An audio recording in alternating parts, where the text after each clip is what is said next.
tarde, alunos do 8º ano, tudo bem com vocês? Hoje eu trouxe a correção da semana 1 do PET de volume 6, certo? Vamos começar. Antes eu gostaria de falar um pouquinho sobre o PET comemorativo, né?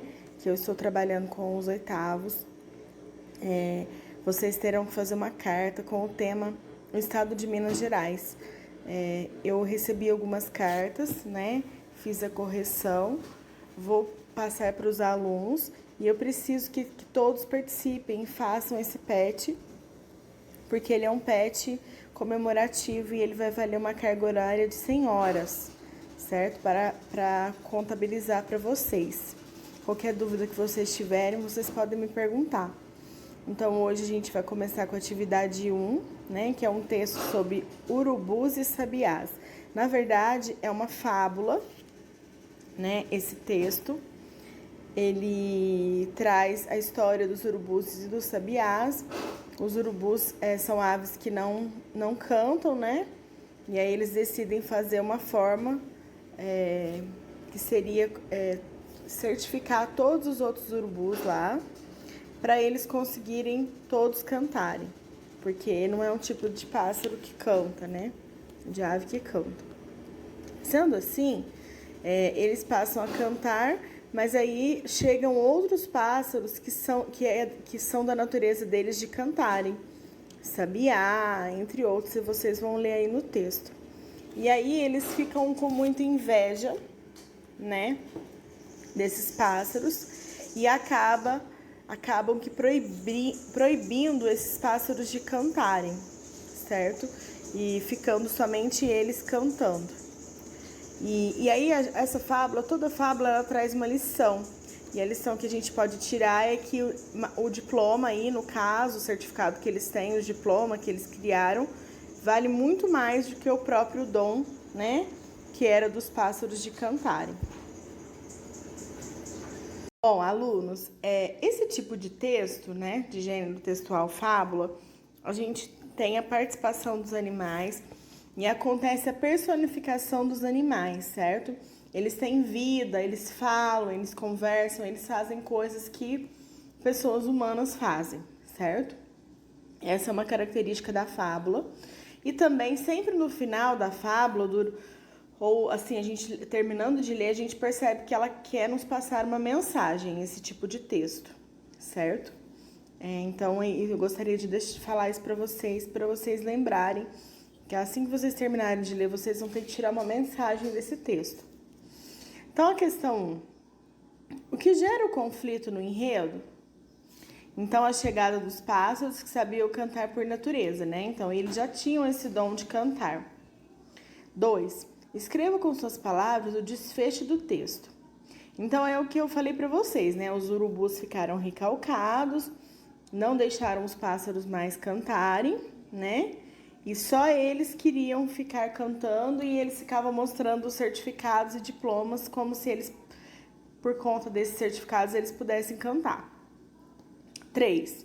Agora descreva com suas palavras a situação inicial do enredo. Então, no início do texto, a gente percebe que os urubus queriam cantar, mas eles não tinham esse dom nato, né? Eles não nasceram com esse dom. Aí eles inventaram essa história de distribuir diplomas e certificados, né? Comprovando que eles eram cantores. Então, a história se inicia daí, certo? 4. Marque com o X as características do gênero do texto lido. Então, eu vou mostrar para vocês. Então, aí, é um texto informativo? Não, né? Ele não é uma reportagem, ele não está informando nada. Ele é um texto escrito em prosa, dividido em parágrafos? Sim, ele é um texto escrito em prosa, né? Conversa, e ele é dividido em parágrafos. O narrador é um narrador personagem? Ele participa da história? Não, ele conta a história de outros animais. Esse texto é uma fábula? Sim, ele é uma fábula. A situação inicial envolve os urubus? Sim, envolve. O texto é narrado em terceira pessoa? Sim, porque o autor está contando de outros personagens. Então, são essas as alternativas que são características desse texto. Agora nós temos o texto 2, certo? Que conta a história de um homem que ele gostaria de ir a Diamantina e ele não estava conseguindo encontrar o caminho, certo?